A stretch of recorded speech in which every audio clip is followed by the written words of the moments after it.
আল্লাহর এক বান্দা ছিল নামাজে সেজদায়। তখন আল্লাহ রাব্বুল আলামিন তাকে ডাক দিয়ে বলে, বান্দা তুই যতই নামাজ পড়, যতই সেজদা কর, তোর জায়গা জাহান্নাম। এই কথা শুনে বান্দাটি বলল, আলহামদুলিল্লাহ।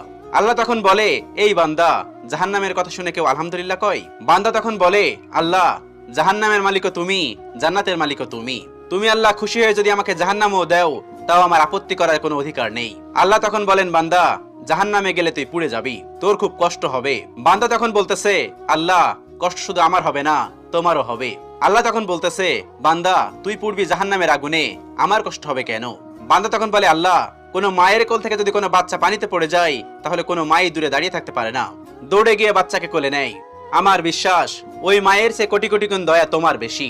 আমাকে জাহান্নাম দিলে তুমিও আল্লাহ শান্তি পাবে না। আল্লাহ তখন বলে, বান্দা, এই দলিল তুই কই পাইলি? বান্দা তখন বলে, আল্লাহ, আমাদের জাতির পিতা ইব্রাহিম আলাইহিস সালাম তোমার প্রেম মুখে নিয়ে যখন নমরুদের আগুনে পড়ে গেল, আল্লাহর এক বান্দা